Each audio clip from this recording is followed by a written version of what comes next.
Reverend David Schwartz offers us these opening words. Many paths are traveled on this way to community, and a deep truth is this: you can do this thing on your own, growing your soul and helping heal the world. There's no secret here that we're hiding, and no insight into how to be a person that I've got, which isn't available to everyone. You can do this on your own. Spiritual practice and growth, marking the turning cycles of life, finding ways to paint your corner of the world more beautiful, seeking out and reflecting on spiritual experience. But what we have is a community to do it together, to make harmony, which takes more than one voice, each singing their own line. Community to travel together into an unknown and unknowable future, so you don't have to do it on your own. To show you how to grow old and to keep you young.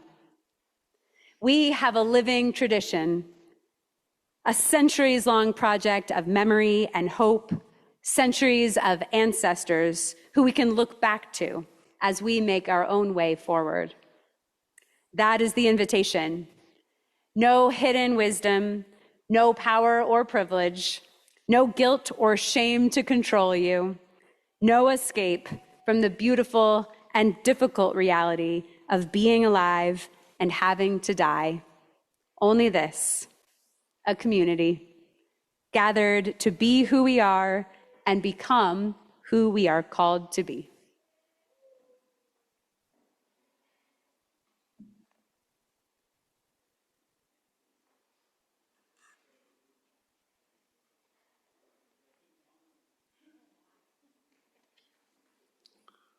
Well, good morning and welcome to everyone. I'm Dave Bianchi and I'm serving as your worship associate today. It's our mission here at the Unitarian Universalist Fellowship of Northern Nevada to grow together in love, faith, justice, and joy. So if you're new to us, know that we're a welcoming community and that we care deeply about all people, regardless of racial identity, age, economic circumstances, immigration status, sexual orientation, or gender identity. Well, this morning's service will have a lot packed into it. So we're going to skip our greeting time, unfortunately, and a revised prayer time. So we will not be sharing joys and concerns today, although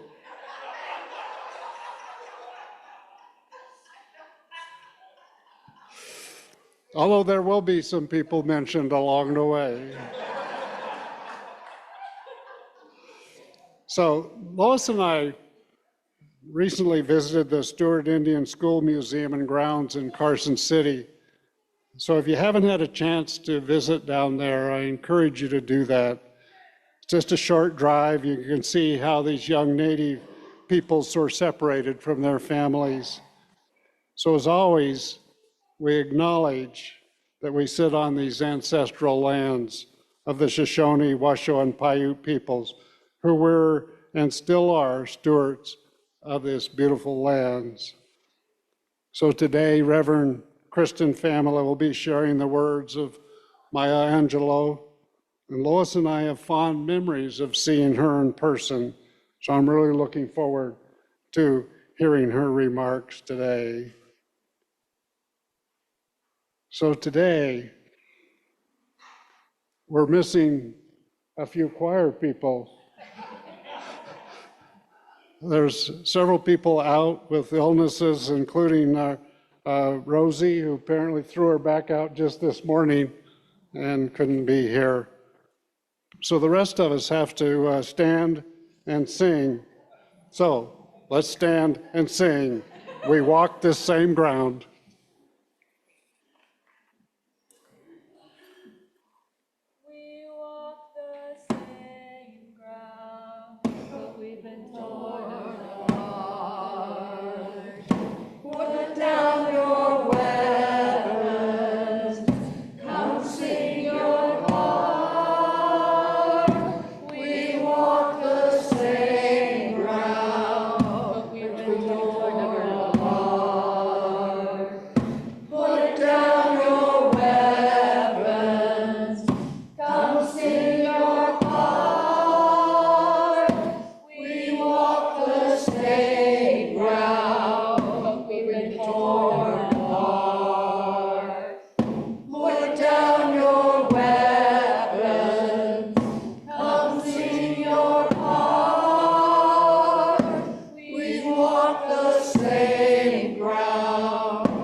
I invite you to settle in for these words from Maya Angelou. This is a poem called A Brave and Startling Truth.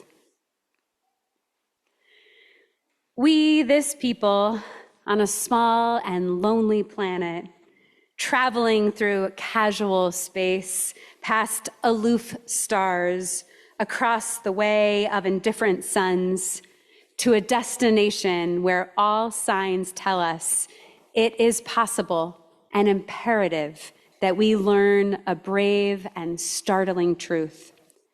And when we come to it, to the day of peacemaking, when we release our fingers from fists of hostility and allow the pure air to cool our palms, when we come to it, when the curtain falls on the minstrel show of hate and face sooted with scorn are scrubbed clean, when battlefields and Colosseum no longer rake our unique and particular sons and daughters up with the bruised and bloody grass to lie in identical plots in foreign soil.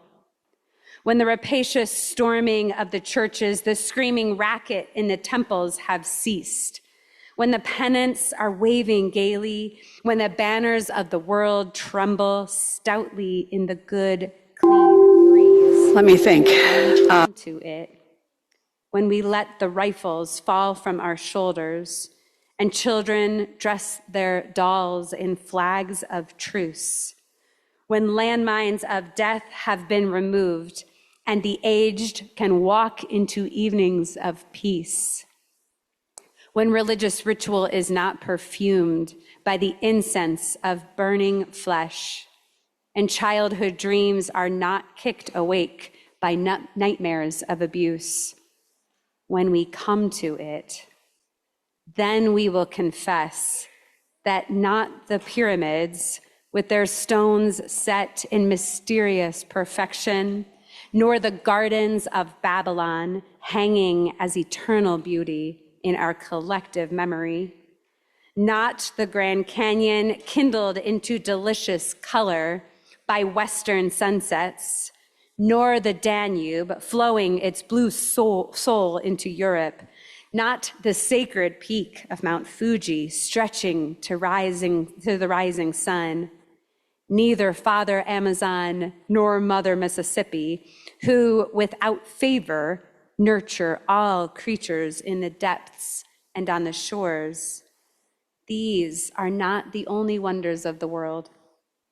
When we come to it, we, this people, on this minuscule and kithless globe, who reach daily for the bomb, the blade, and the dagger, yet who petition in the dark for tokens of peace.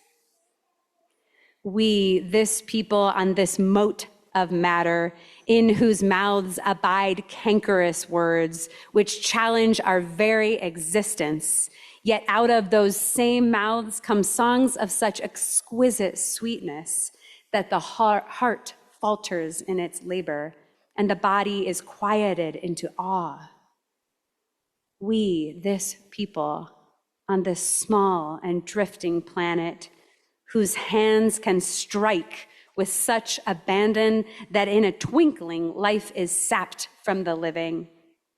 Yet those same hands can touch with such healing, irresistible tenderness, that the haughty neck is happy to bow and the proud back is glad to bend.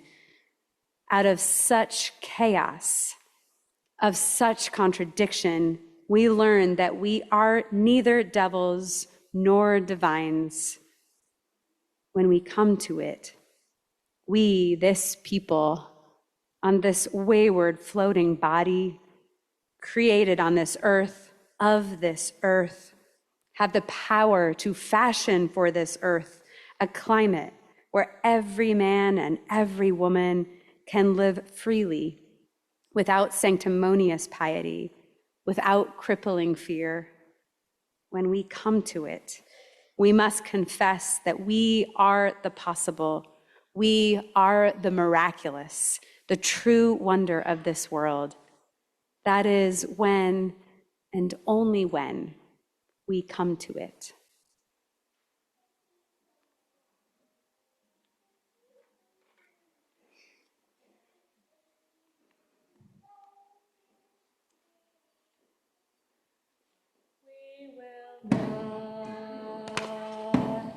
Underestimate our power any longer.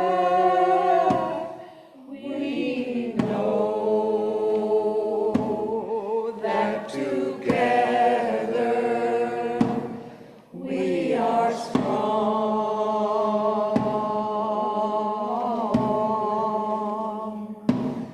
We will not underestimate our power any longer. We know that together we are strong.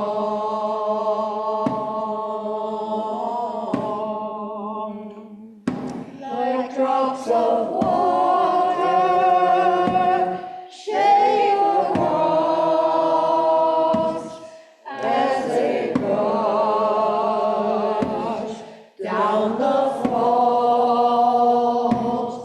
We know that together we are strong.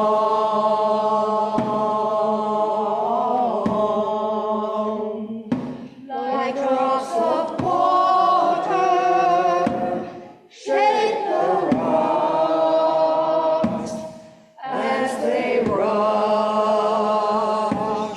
down the falls. We know that together we are strong.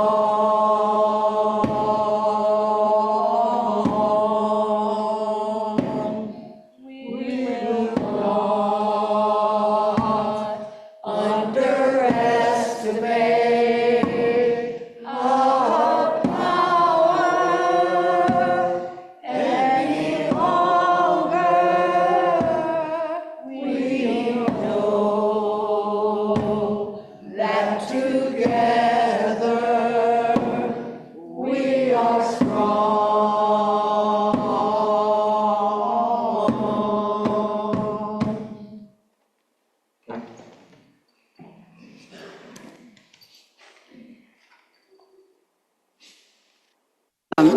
When I was talking with Maria about doing something this evening, I just jotted something in my journal, really, and I told her I wanted to read Walt Whitman, and but I just sort of sent this thing too, and she said, "Oh, read that." And I said, "I don't know. Usually I wait about 10 years before I read anything out loud, and this has been about a week." Anyway. I don't know anything about science. I've tried to read these books. My daughter, however, loves physics. I don't understand that.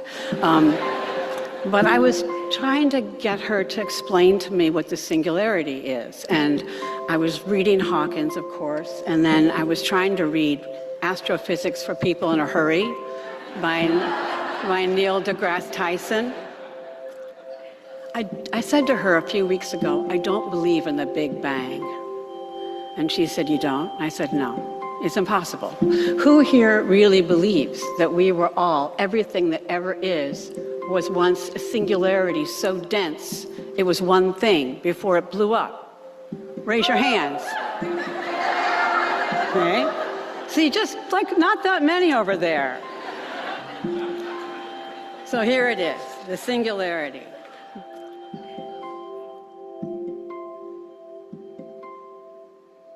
Do you sometimes want to wake up to the singularity we once were? So compact, nobody needed a bed, or food, or money. Nobody hiding in the school bathroom or home alone, pulling open the drawer where the pills are kept. For every atom belonging to me as good belongs to you. Remember? There was no nature, no them, no tests to determine if the elephant grieves her calf, or if the coral reef feels pain. Trashed oceans don't speak English or Farsi or French. Would that we could wake up to what we were when we were ocean. And before that, when earth was sky, and animal was energy, and rock was liquid, and stars were space, and space was not at all, nothing. Before we came to believe humans were so important. Before this awful loneliness.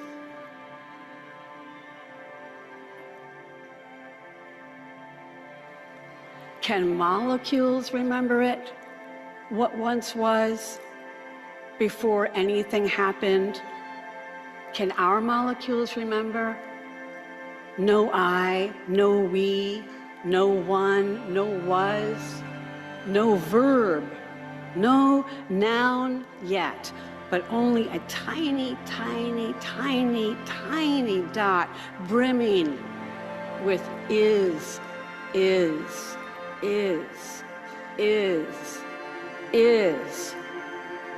all, everything, home. Thank you.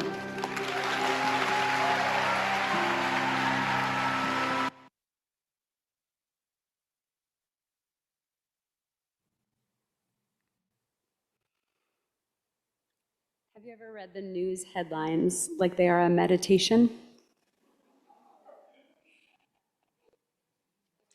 This week it sounds like this.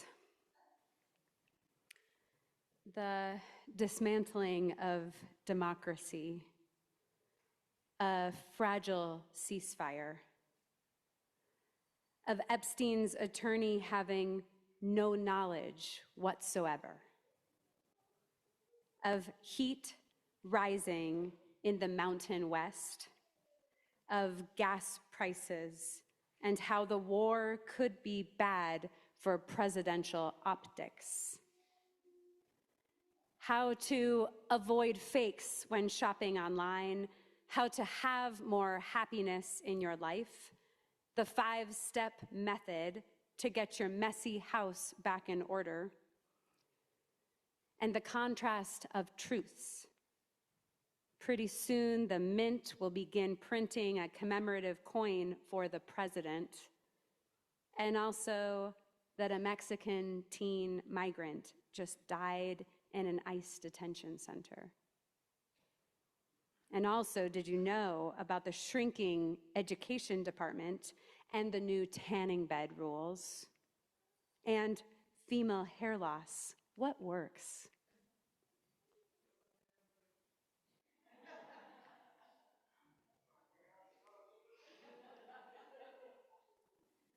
As a meditation, the litany of headlines becomes a strange glimpse into the reality of our existence. When we gather as a community on Sundays, one of our tasks, one of our invitations, is to make sense of the world together. And what I want to ask today is, how did we get here? Is this what life is all about?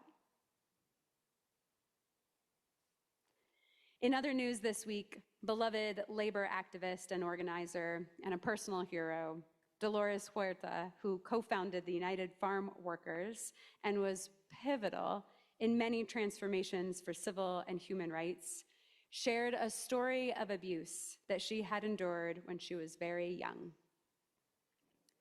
The story alone wasn't particularly surprising because humanity has a history of violence, and women in particular have had their bodies used as ways for others to play out power and control. The surprise was that the perpetrator of violence was Cesar Chavez, who, until this revelation of abuse, was another person many of us have looked up to as an inspiring model for how to create change in the world.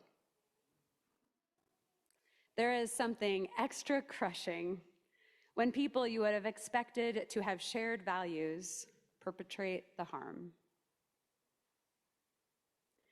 I still remember the feeling in my gut when a colleague I worked closely with on social justice initiatives made a sexualized comment to me.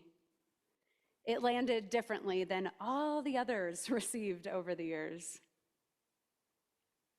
People in this room probably have similar stories. And I remember the additional sting when I confessed the hurt of that experience to a friend who laughed it off and gave me a version of boys will be boys. I wonder if any of you have moments like that. Moments that made you question, even just for a moment, our trust in the slow bending of the arc of the moral universe towards justice. The slow pace of change and the constant feeling of moving forward only to be shoved violently back. Anyone else sometimes feel a little bit defeated? Yeah. Recent events have begun conditioning us to normalize the terrible things happening in the world, including the accusations of violence against our own elected officials. But when we are also reminded of the complexity of humanity and that sometimes it's those working alongside us for justice who are also perpetrating harm, sometimes these land like the straw on a camel's back. I promise that at some point today I'm going to move out of the negativity.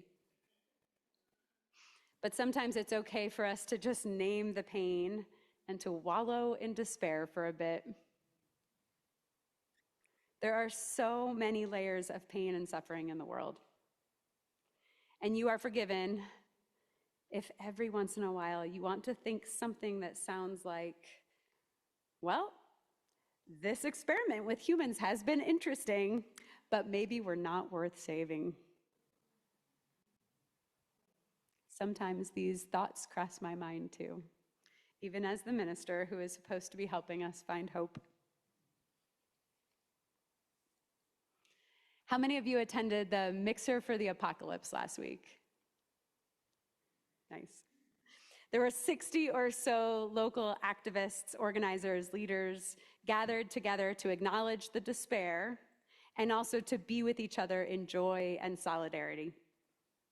We put people into groups and we started with this prompt: tell a story about a time when you experienced awe. And we had a gathering this last week of local clergy. And when we asked how they would describe how their religious communities were doing, the common theme amongst all of these different clergy was that their communities are feeling despair. So we are not alone if we're feeling that way. It seems like the role of faith leaders and religious communities should be to be practicing the antidotes to despair right now. And so it was intentional that part of our contribution, our religious community's contribution to this collaborative Mixer for the Apocalypse offering, was to start with questions of awe. When is a time you experienced awe, we asked? And how does that serve you as you go out into the world to confront authoritarianism? I received a follow-up note from one of the people who participated. And they offered some gratitude. They said, "Thank you for helping us find hope in a world of despair." I think, they said, that that's what a church should be all about. My meditation when I'm feeling despair is to connect with the wonder of the universe, the miracle of our existence. Sometimes the way out of despair is to zoom out so far away from the issues that you see the universe and all of existence with a different perspective. Like if you could zoom out billions of miles, the kind of perspective that comes from viewing the pale blue dot suspended on a sunbeam. Would that we could wake up to what we were when we were ocean, and before that to when sky was earth, and animal was energy, and rock was liquid, and stars were space, and space was not at all. Nothing. No I, no we, no one, no was, no verb, no noun, only a tiny, tiny dot brimming with is.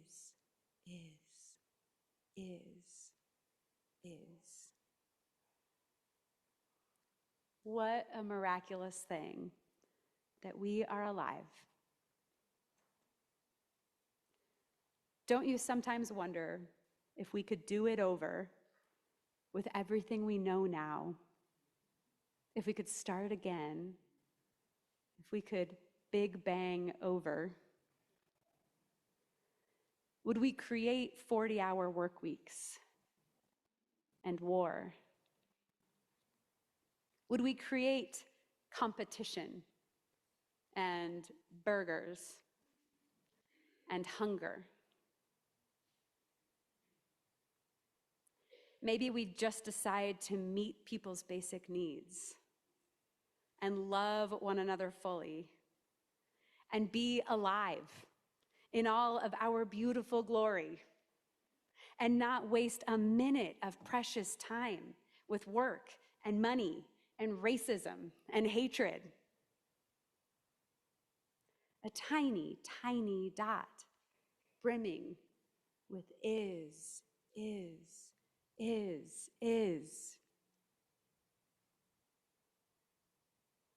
Maybe if more people zoomed out, maybe if every conversation that we had with strangers, with friends, with people on the street, what if all of our conversations started with talking about the magic of being alive? Of how we are so finite and so infinite at the same time.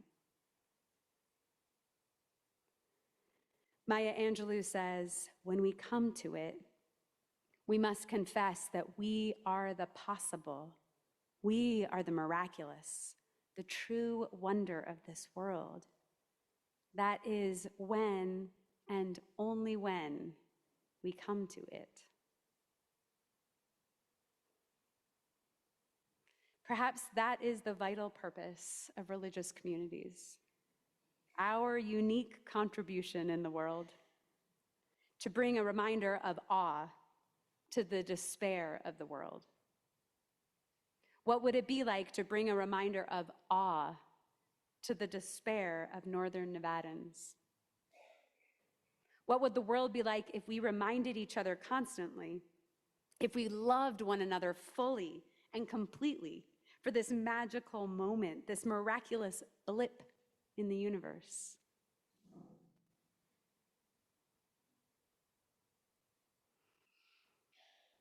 I want you all to help me with this conundrum that we're up against. We're going to take a few moments of stillness. And in the stillness, we're going to think about that thing that helps you find awe. And you each have a little note card in your orders of service. I invite you to connect in the stillness to whatever it is that is the thing you hold tight to when despair for the world grows in you? What is the thing that helps you connect with magic or miracle or faith or truth?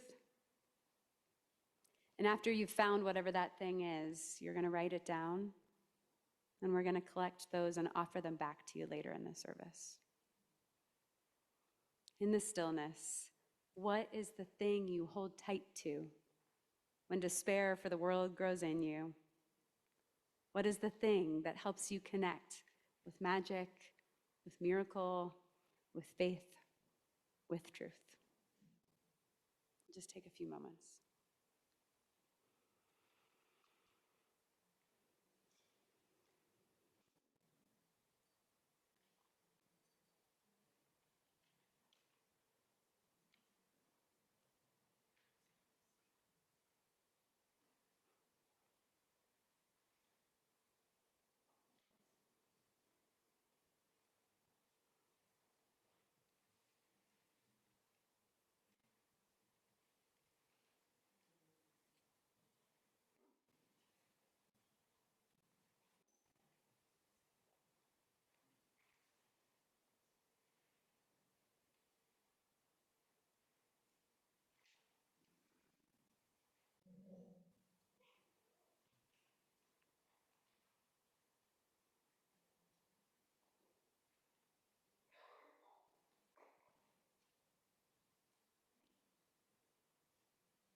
I'm going to bring around a basket, and if you are finished, I'll invite you to just place your messages of awe for us in the basket.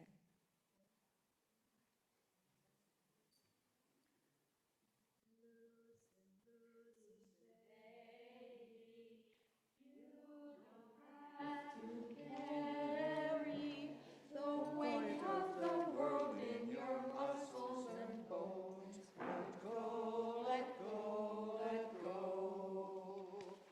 Loosen, loosen, baby. You don't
Thanks, Kristen. Makes it real easy to follow you.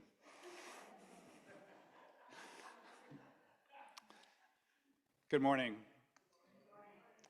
My name is Philip Moore, and I'm here as your stewardship chair this morning. My personal pronouns are he, him, and his. So the first thing I want to do is share an update on how we're doing with our annual budget drive. And how many times can I tell you, and I'll say it again, thank you for your generosity.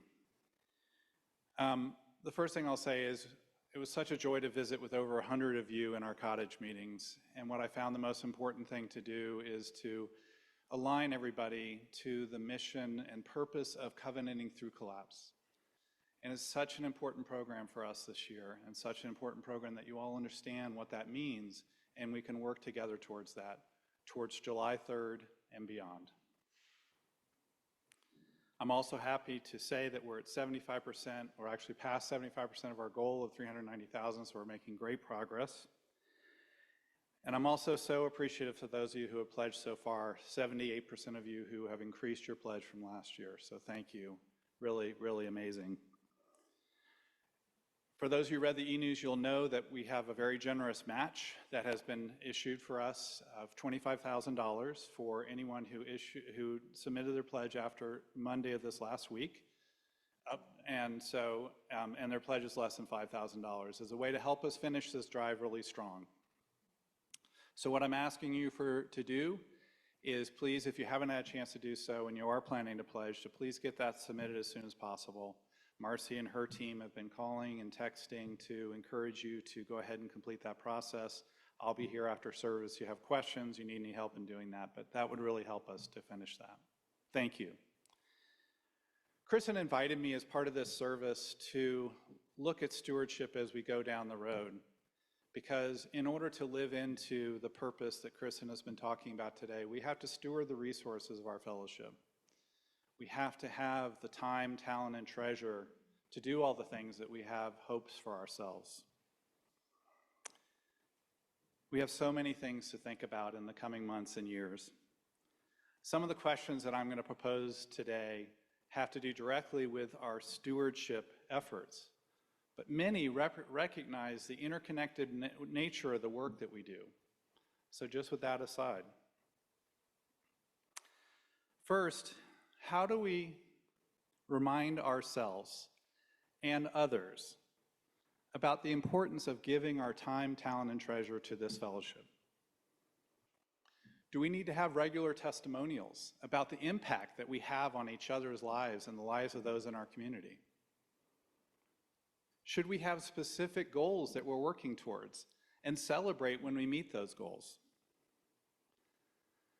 We need to stay engaged in a way to make sure that we have that enthusiasm to go forward.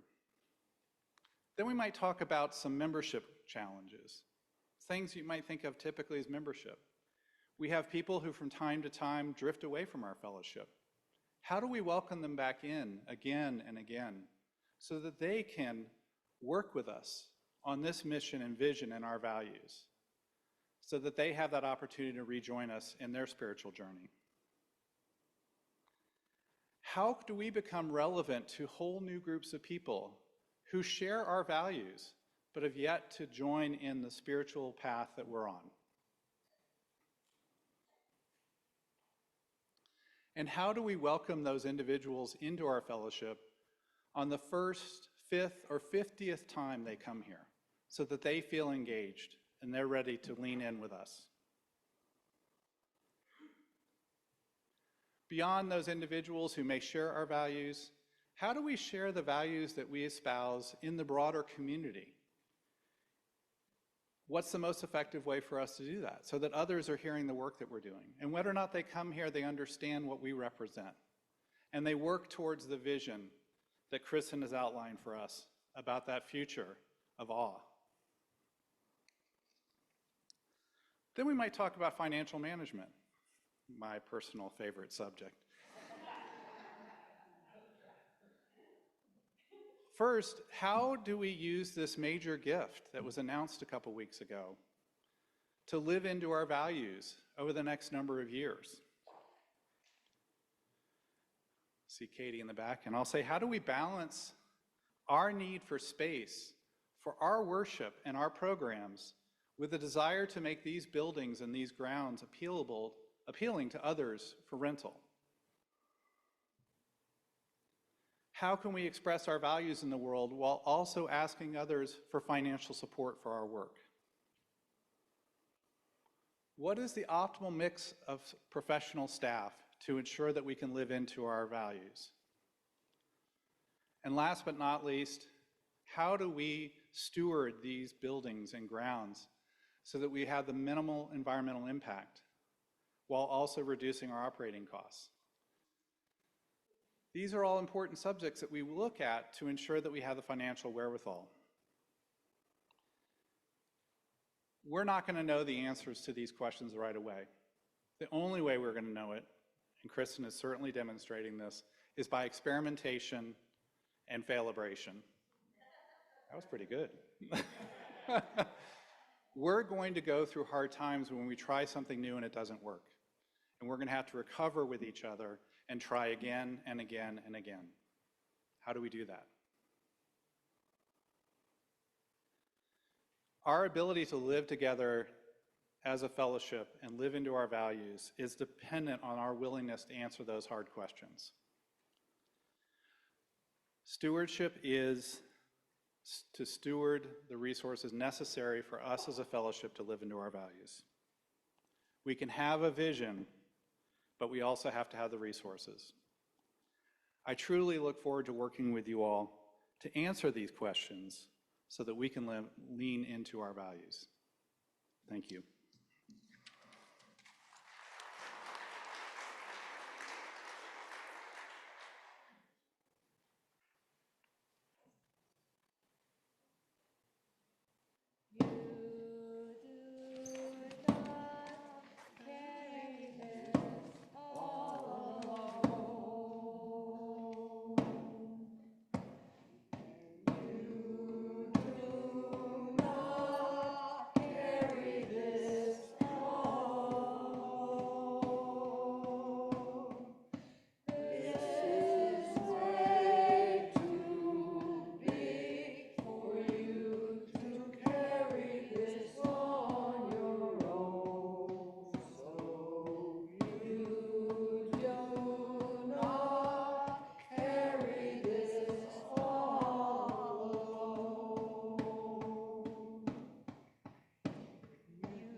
So rather than the litany of news headlines, we're going to offer you back a poem, a litany of your stories of awe. And I want to first, we're going to frame this in the way that Wendell Berry's beautiful poem is, The Peace of Wild Things, if you know that poem. I'm going to read you just the first part of it, and then we'll offer up your reflections back to you. When despair for the world grows in me, and I wake in the night at the least sound, in fear of what my life and my children's lives may be, I go and lie down where the wood drake rests in his beauty on the water, and the great heron feeds.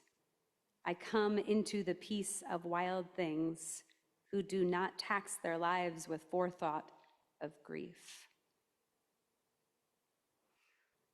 So we offer these back to you as a prayer this morning. When despair for the world grows in me, in us, and we wake in the night at the least sound, in fear of what our lives will be, I connect with the soil under my feet and the plants that move through the soil with no act of humankind, just the spontaneity of life. I stare into the vast ocean, and a humpback whale rises, breaches, and comes down on the surface of the water. I think of the birth of my two sons. What a glorious experience. I celebrate the changing of the seasons, the tenacity of nature. Not to connect, but to release the despair and emotional pain of the news. I connect back to the universe.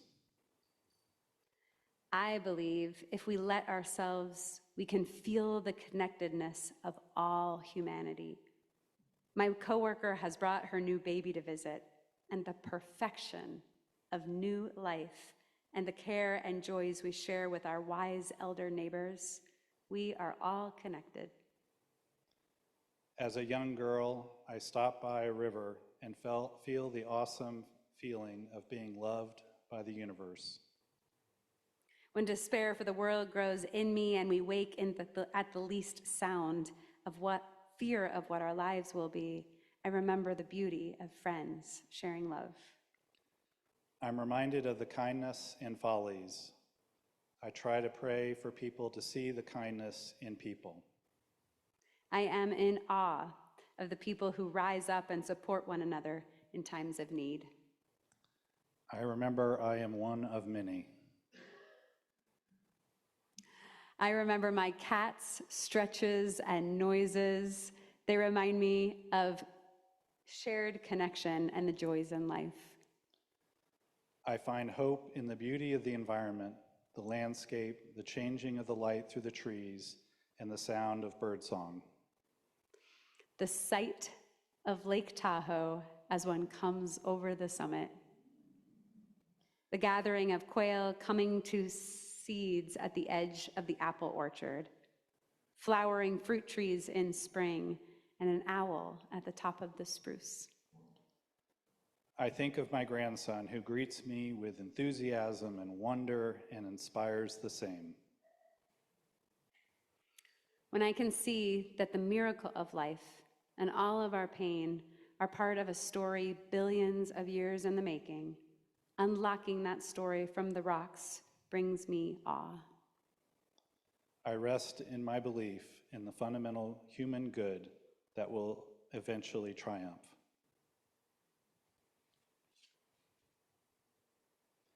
I hold tight to the branches of my apple trees. They have new buds. I touch them and feel grounded. I feel peace.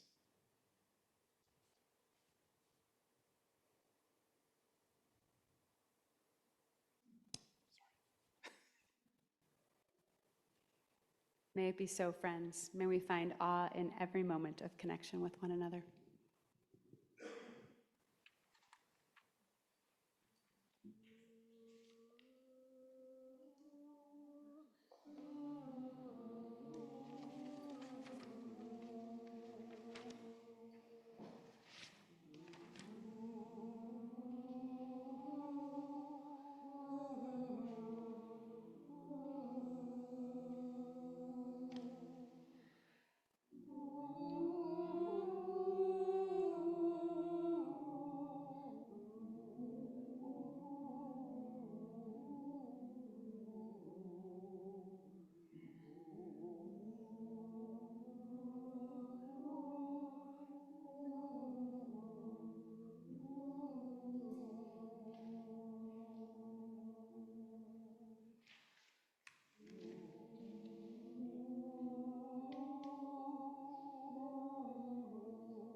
certainly one of the things that, even if we're running long, we don't skip is the offertory.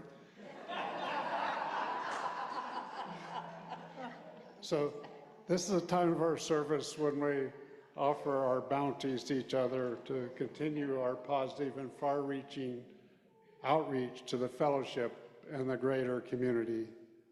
So a basket will be passed, and those of you on Zoom, just follow instructions on the screen or mail a check to the office.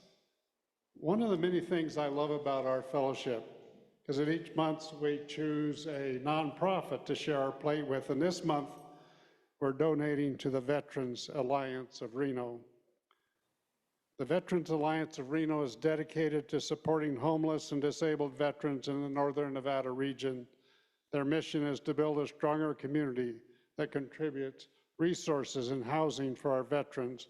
We truly believe that our veterans deserve more than just a thank you, and the ushers are already hard at work.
So please join Lois and me as we bless our offerings to the work of this fellowship, which is helping more people grow in love, faith, justice, and joy. We dedicate ourselves, and these are offerings.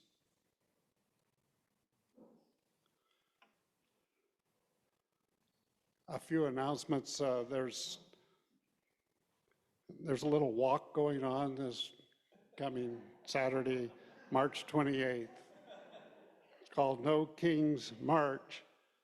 And there's going to be a large gathering of Unitarian Universalists, including the choir is going to get together, and Sam handed out a bunch of these throughout to tell you where they will be meeting for a large choir meeting spot. And the rest of us will be, just check the newsletter exactly where we'll be. It's going to be a long walk from even where we're going to meet on to, so dress comfortably. Also, next week, the forum at 9 a.m. Is going to be our own Leah Cartwright talking about some of the legislative matters that are coming up. She's always very interesting and has a lot to say and is so knowledgeable about what's going on in Carson City. We have a Kintsugi workshop coming up on April 11th in the afternoon, 1 to 3. It's a Japanese style of putting together broken items. I saw Julia Solaria here. Where's Julia's? I saw her there, along with Marcy Edelman.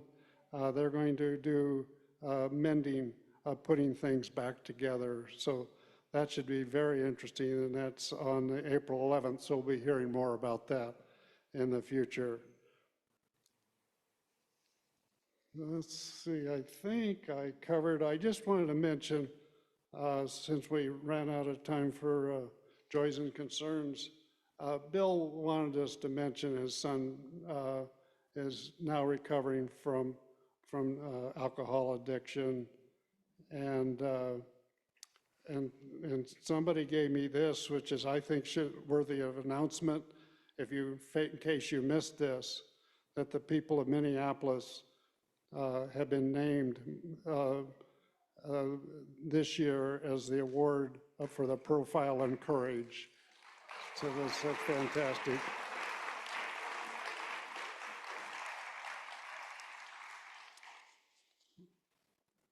So we're going to sing, I'm Not Afraid.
As we go forth this week, let every interaction be an invitation to ourselves and to each other to remember the magic of being alive.